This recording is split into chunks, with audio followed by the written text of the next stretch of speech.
Sejumlah kegiatan telah dilakukan KPK, baik pencegahan, penindakan, dan kelembagaan pada pekan kedua Desember tahun 2022. Berikut rangkumannya dalam KPK 24 jam.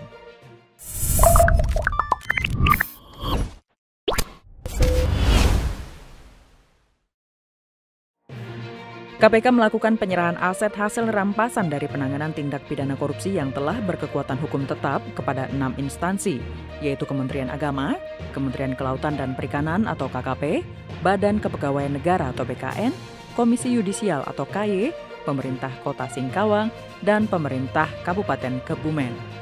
Penyerahan aset senilai total Rp63.381.635.000 ini dilaksanakan di Singkawang, Kalimantan Barat.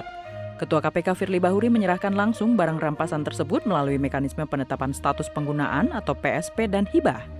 Hal ini dimaksudkan agar aset tersebut dapat dimanfaatkan sebaik-baiknya oleh instansi negara yang bersangkutan.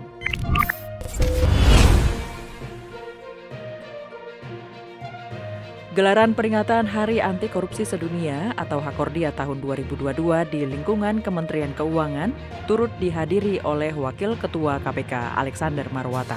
Alex menjelaskan, peringatan Hakordia harus dijadikan refleksi bagi seluruh pihak.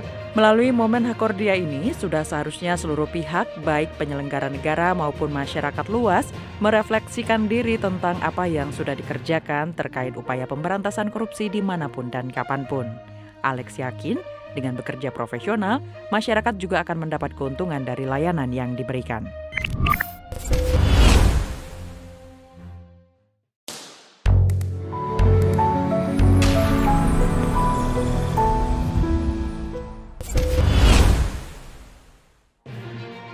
Ketua KPK Firly Bahuri mengajak bakal calon legislatif Partai Demokrasi Indonesia atau PDI Perjuangan agar tidak melakukan praktik korupsi.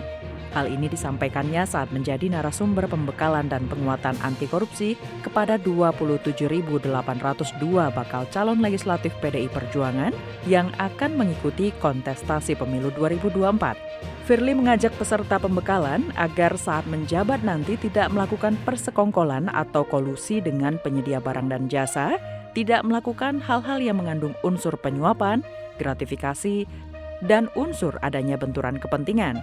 Selanjutnya, untuk tidak melakukan hal-hal yang mengandung unsur kecurangan, tidak berniat jahat dengan memanfaatkan kondisi darurat, dan tidak membiarkan terjadinya tindak pidana korupsi. KPK secara resmi merilis hasil capaian survei penilaian integritas atau SPI tahun 2022. Hasilnya dari 508 pemerintah kabupaten kota, 98 kementerian lembaga, dan 34 provinsi di seluruh wilayah Indonesia, indeks integritas nasional tahun ini berada di angka 71,94. Ketua KPK Firly Bahuri menjelaskan, pengukuran SPI menjadi penting karena merupakan gambaran atau potret dari kondisi tata kelola pemerintahan dan pelayanan publik di kementerian, lembaga, pemerintah daerah, atau KLPD. SPI menjadi alat ukur dan menjadi penting karena sebagai langkah awal untuk bersama-sama mewujudkan negara yang adil, makmur, dan sejahtera.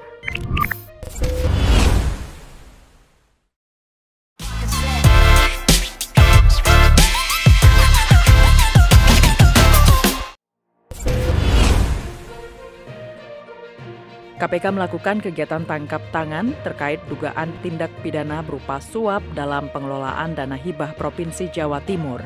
Dalam tangkap tangan pada 14 Desember 2022 di wilayah Jawa Timur ini, KPK mengamankan 4 orang. KPK melakukan kegiatan tangkap tangan terkait dugaan tindak pidana korupsi berupa suap dalam pengelolaan dana hibah Provinsi Jawa Timur.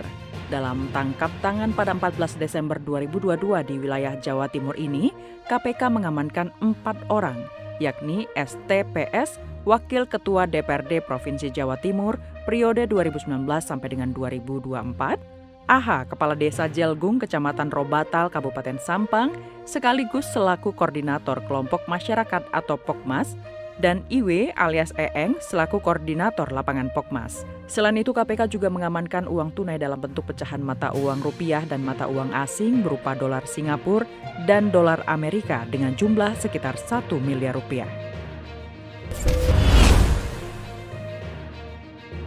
Sebagai upaya untuk mendorong dunia kampus menerapkan praktik-praktik anti korupsi, KPK bersama Institut Pertanian Bogor atau IPB melakukan penandatanganan perjanjian kerja sama atau PKS dan peresmian KPK Corner di Perpustakaan IPB.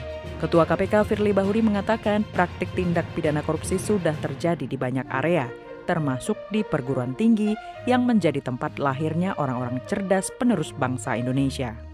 Peresmian KPK Corner ini imbuh Firly sebagai andil pemberantasan korupsi melalui pembangunan pemahaman atau literasi apa itu korupsi, sehingga kita semua bisa dan mampu menjauhi perbuatan korupsi. Upaya itu dilakukan KPK karena praktik penindakan saja tidak cukup untuk memberantas korupsi. Demikian kegiatan pencegahan, penindakan, dan kelembagaan Komisi Pemberantasan Korupsi yang terangkum dalam KPK 24 Jam. Salam anti korupsi.